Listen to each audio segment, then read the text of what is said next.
샬롬, 오늘 우리에게 주시는 하나님의 말씀은 시편 19편입니다.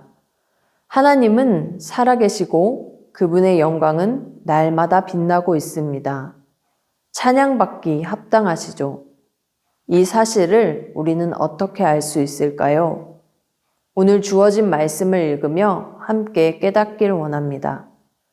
시편 19편은 크게 세 부분으로 나뉘어집니다.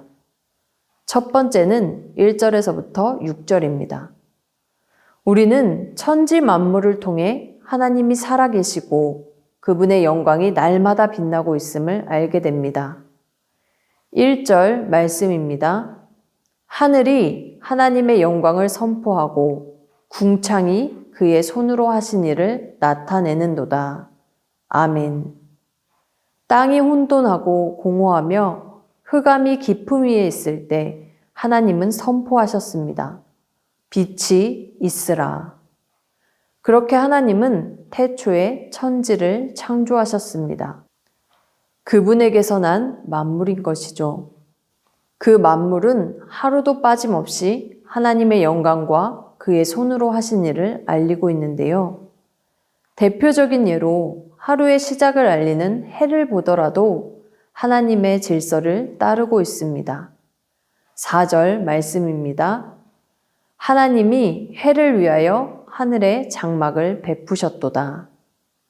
그가 활동하는 시기는 정해져 있어요. 동에서 서로 움직이며 낮 동안 자신의 몫을 다합니다. 밤이 되면 하나님이 준비하신 장막에 머물게 되고요. 하나님이 정해두신 대로 오늘을 살아가며 하나님이 살아계시고 그분의 영광이 빛나고 있음을 알리고 있는 것입니다. 자신의 것으로 그 지으신 하나님을 찬양하고 있어요. 오늘 하루 하늘을 올려다보시기 바랍니다. 하나님의 질서를 따라 힘차게 나아가는 해를 바라보며 우리도 그렇게 살기를 결단하며 나아가길 소망합니다. 두 번째는 7절에서부터 13절입니다. 우리는 기록된 말씀을 통해 하나님이 살아계시고 그분의 영광이 날마다 빛나고 있음을 알게 됩니다. 10절 말씀입니다. 금, 곧 많은 순금보다 더 사모할 것이며 꿀과 송이꿀보다 더 달도다. 아멘. 말씀의 가치가 얼마나 뛰어난지를 말해주고 있는데요. 말씀이 육신이 되어 우리 가운데 거하고 있습니다. 그 안에 생명이 있고 이 생명은 사람들의 빛이 됩니다. 말씀으로 하나님의 구원의 역사를 보게 되는 것이죠. 7절과 8절 말씀입니다.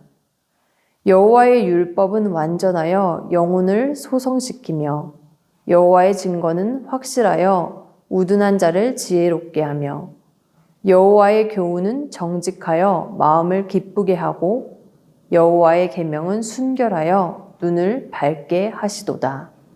아멘. 말씀에 하나님의 뜻이 담겨져 있습니다. 그분의 하신 일이 선명하게 드러나 있습니다. 기록된 말씀이지만 결코 멈춰 있는 말씀이 아닙니다. 계속해서 지도하고 있는데요. 곡식은 농부의 발걸음 소리를 듣고 자란다라는 말이 있습니다. 이 말처럼 말씀을 가까이 함이 우리의 마음을 키우고 영혼을 가꾸는 복된 발걸음이 될 것입니다.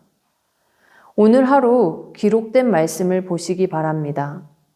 하나님이 이루신 구원의 역사를 따라 생명의 길을 걸어가길 소망합니다.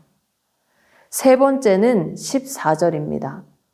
우리는 우리 자신을 통해 하나님이 살아계시고 그분의 영광이 날마다 빛나고 있음을 알게 됩니다.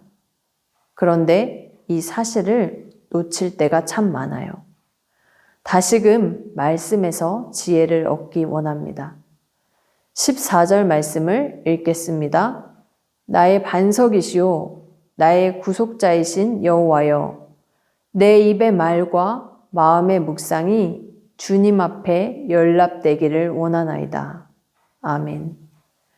연락되다라는 이 표현은 하나님이 받으실 만한 것이 되기를 원하다.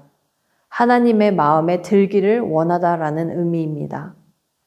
이 표현은 제사를 연상시킵니다. 다윗은 자신의 말과 마음의 묵상을 하나님께 제물로 드리겠다라는 표현을 하고 있는 것인데요. 입의 말은 밖으로 드러난 것이고 마음의 묵상은 드러나지 않은 내면의 것입니다. 한마디로 모든 것이 되는 것이죠. 이사야 43장 21절은 이렇게 기록합니다. 이 백성은 내가 나를 위하여 지었나니 나를 찬송하게 하려 함이니라. 아멘. 하나님이 살아계시고 그분의 영광이 빛나고 있음을 나를 통해 알릴 수 있다는 사실이 오늘 하루 가슴 뛰게 만듭니다.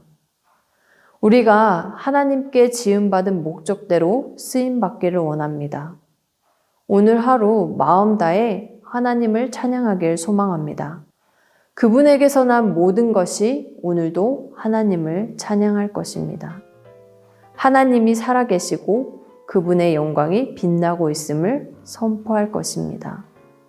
만물을 둘러보며 말씀을 읽으며 더욱 깊이 우리 마음에 새겨지기를 소망합니다. 무엇보다 내가 하나님을 찬양하는 주인공임을 기억하기를 원합니다. 14절 말씀을 다시 읽으며 말씀을 마치겠습니다. 나의 반석이시요 나의 구속자이신 여호와여 내 입의 말과 마음의 묵상이 주님 앞에 연락되기를 원하나이다. 아멘.